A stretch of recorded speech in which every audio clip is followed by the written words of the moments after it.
ክብሪት እሳት ይጭራል እንጂ እሳት አያጠፋም። ኢትዮጵያ ዛሬ ላለችበት ችግሮች በሙሉ መነሻው የህወሓት የጥፋት መንገድ ነው። ህወሓት ሀገሪቷን በመከፋፈል ጽንፍ የወጣ ብሔርተኝነት ስር ሰዶ ኢትዮጵያዊነት ስሜት እንዲጠፋ በማድረግ ኢትዮጵያ ላይ መጥፎ አሻራን ጥሏል። ባለፉት ጊዜያት በሰሜን እዝ ላይ ጥቃት በመፈጸም በኢትዮጵያ ሌላ ጥቁር ጠባሳ መጻፉም አይዘነጋም። የሰሜን እዝ ላይ ጥቃት መፈጸሙ ሳያንስ መላው ኢትዮጵያውያን ወደ ግጭት ለመክተት በትግራይ ጎራባች አካባቢዎች ላይ ጥቃት በመፈጸም የትግራይ ህዝብ ላይ ጦርነትን አወጀ።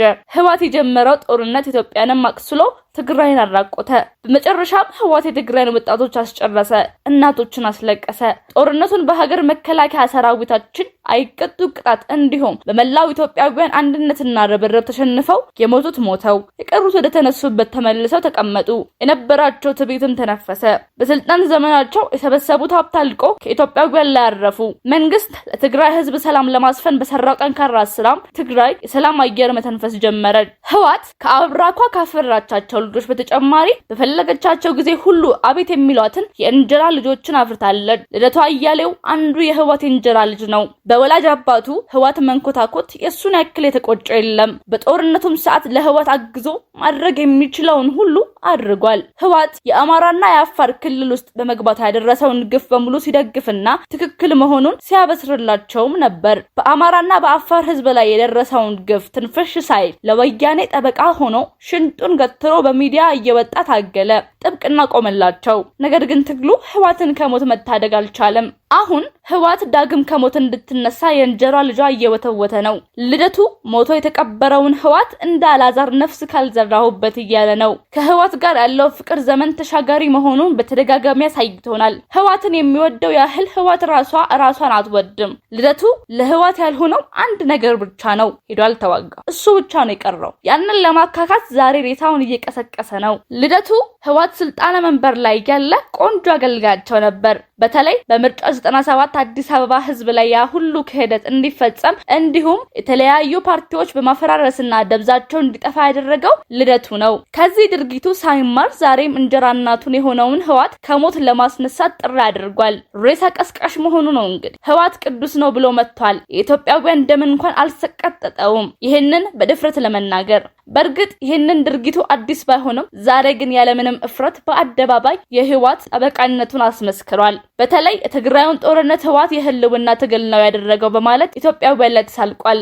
ህወሓት ጦርነቱን አልጀመረም በማለት ክዷል። ህወሓት ጦርነቱን አልጀመረም ካለ የሰሜን እዝ ሰራዊትም ማን እንደጨፈጨፋቸው? ያንን ሁሉ በመቶ ሺዎች የሚቆጠር ታጣቂ ለምን ነበር ያዘጋጀው? በእርግጥ ለህወሓት ወግኖ ኢትዮጵያውያን ላይ ክፋቱን ሲረጭ ይህ የመጀመሪያው አይደለም። ያሁኑ ለየት የሚያደርገው የሞተውን ህወሓት እስትንፋሱን መልሼ ነፍስ ካልዘራሁበት ማለቱ ነው። ህወሓት ለሰራው ጠንካራ ስራ የኢትዮጵያ ህዝብ እውቅና ባለመስጠቱ በድሏልም እያለ ነው። በእርግጥ ህወሓት በስልጣን ዘመኑ ለኢትዮጵያ ህዝብ ቀርቶ ወጣ ውበት ለሚለው የትግራይ ህዝብስ ምን ያደረገለት?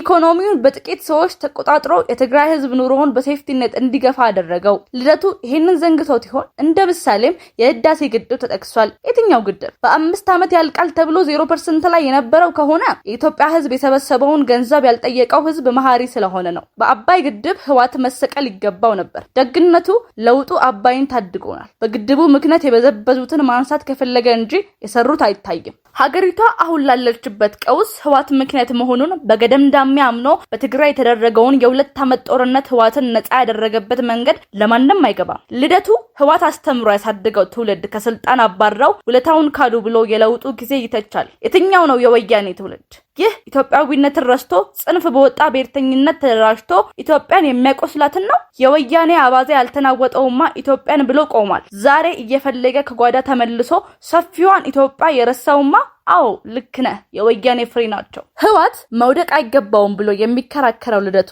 ለምን እንደወደቀ አያውቅም። የሴራ ፖለቲካ በመጨረሻው መጥፊያው እንደሆነ ዘንግቶት ሳይሆን የህወሓትን ፍልስፍናን እንደ ዶግማ ስለሚወደው ነው። ልደቱ ህወሓትን ከውድቀት ለመታደግ የተለያዩ ነጥቦችን አንስቷል። ከነሱም መካከል አንደኛው ከትግራይ ህዝብ ጋር ያላቸው ትስስር። ህወሓት ከትግራይ ህዝብ ጋር ያላት ትስስር ምንድነው? ብቻውን ፈላጭ ቆራጭ ሆኖ በክልሉ የመብት ተሟጋቾችን አስወግዶና ፓርቲዎችን አሳዶ ክልሉን ረግጦ ስለገዛ ነው ከትግራይ ህዝብ ጋር የተሳሰረው። የትግራይን ህዝብ ሌላ ኢትዮጵያውያን ጎረቤቱ ጋር ስለተነጣጠለ ነው። ከ50 ዓመት ታሪኩ ትግራይን የጦርነት ሜዳ ከማድረግ ውጪ ምን አደረገላቸው? የበሉት መርከብ እንኳን ለህዝቡ ቢቆረስ ትግራይ ዛሬ የት ትደርስ ነበር? ሁለተኛው ህወሓት ጠንካራ አንጋፋ ድርጅት ስለሆነ የኢትዮጵያ ህዝብ ህወሓትን በቀኝ ብሎ አንቅሮ የተፋው ለጡረታ እንዲወጡ እኮ አይደለም ስለመረራቸው እንጂ። ታዲያ በዘር ከፋፍሎ መጨረሱ ነው ጥንካሬው? ሶስተኛ የሰሜን ኃይሎች ስልጣን ላይ መቆየት ስላለባቸው። ሌላውስ የኢትዮጵያ ክፍል ከጨዋታው ውጪ በማድረግ የሰሜን ኃይል ብቻ ስልጣን መቆጣጠር አለባቸው ብሎ የሚያስበው ሌላ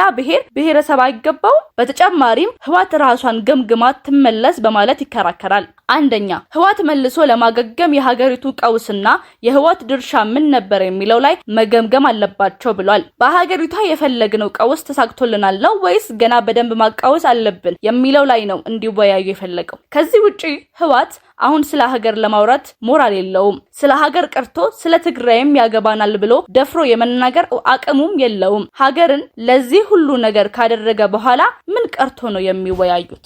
ሌላው ይወያዩበት በማለት ያነሳው ጽንፍ የረገጠ ብሔርተኝነት ፖለቲካው ያመጣቸውን ውጤትና ጉለቱን ምን እንደነበረ ነው። ጽንፍ የረገጠ ብሔርተኝነት ፖለቲካው ጥቅም ነበረው ማለት ነው። በእርግጥ ለወያኔ ልደቱ ጠቅሟቸው ይሆናል፣ ኢትዮጵያን ግን እጅግ አቅሱላል። ታዲያ ልደቱ ወያኔ አሁንም ከሞት ለመቀስቀስ ይህንን ጽንፍ የረገጠ ብሔርተኝነት ፖለቲካ እንዲያጠናክሩበት እየመከረ ነው። ሶስተኛው ኤርትራንና የባህር በር ጉዳይ ላይ ህወሓት ውሳኔውን እንዲቀይር ይመክራል። የባህር በር የህልውና ጉዳይ አይደለም ብሏል ነበር እንዴ? ምን እሱ ብቻ የባህር በር ጉዳይ የኔ ሐሳብ ነው በማለት የብልጽግና መንግስት ለምን አነሳ እያላል ነበር? አሁን ያነሳው የሱን ሐሳብ ነው። የሱ ሐሳብና የወያኔ ሐሳብ ደግሞ አንድ ናቸው። የባህር በር ህልውና ጉዳይ አይደለም የሚለውን እያሰመረበት ነው። ሌላኛው ለህወሓት የተሰጠው መወያያ 50 ዓመት ሙሉ ህወሓት የነበረበት ስትራቴጂ እንዴት እንከን ገጠመው የሚለው። ህወሓት እኮ አሁን እንከን አይደለም የገጠመው፣ ህወሓት ሞት ነው የገጠመው። ላይነሳ መክሰም ነው የገጠመው። ለዚህ ሞት ምክንያቱ ደግሞ መጀመሪያ ገና ሲፈጠርም ስትራቴጂው እንከን ብቻ ሳይሆን ሴራና አጥፍቶ ማጥፋት ላይ ያተኮረም ስለነበረ ነው። ይሄንን ስትራቴጂ ነው ልደቱ መልሶ እንዲወያዩበት የሚመክረው። ከአጎራባች አካባቢዎች ጋር መልሶ ለማጋጨትም ይቀሰቀሳል። የኢትዮጵያ ህዝብ እጅግ የተዳፈረበት ሌላኛው ሐሳቡ ህወሓት የመፍትሄ አካል እንዲሆን መፈለጉ ነው። የሚገርመው ነገር ደግሞ ህወሓት ቀውሶች ላይ ይምከር ይላል። የትኛው ህወሓት ነው ቀውስ ላይ የሚመክረው? ለዚህ ያደረገን የዛሬ 50 ዓመት ፓርቲው የተከተለው ሴራና አጥፍቶ መጥፋት መንገድ አይደል እንዴ? ክብሪት እሳት ይጭራል እንጂ እሳት አያጠፋም። ልደቱ አሁን ክብሪቱን ነው እሳት ያጠፋል ብሎ የሚሞግተን። ልደቱ ህወሓት በነፍስ ካልቆየች ኢትዮጵያም ሆነ ትግራይ ሰላም አያገኙም እያለ ነው። ለልደቱ መርዶ የሚነግረው መጥፋቱ እንጂ ህወሓት ሞቷል። የኢትዮጵያም ህዝብ ይህንን ጠንቅቆ ያውቃል። ልደቱ የሞተውን ህወሓት ነፍስ ሊዘራበት እጅግ ደክሟል። በጠቅላላው ምክሩ የሞተው ህወሓት መቀለ ያደረገውን ግምገማ ማጠናከሪያና ማበረቻቻ መሆኑ ነው። ልደቱ የሚዘባርቀው የቀድሞ እንጀራ አባቱ ህወሓት ወደ ስልጣን እንዲመለስለት ነው። የህልም እንጀራ መርዳርጆች አላረዱት የእንጀራ ንጉሱ የሆነው ህወሓት መሞቱን ነው። የልደቱ ህወሓትን ከመጥፋት የመታደግ ጥረት ባንዳነቱን በአደባባይ ከማስመስከር የዘለለ አንዳች ትርጉም የለውም።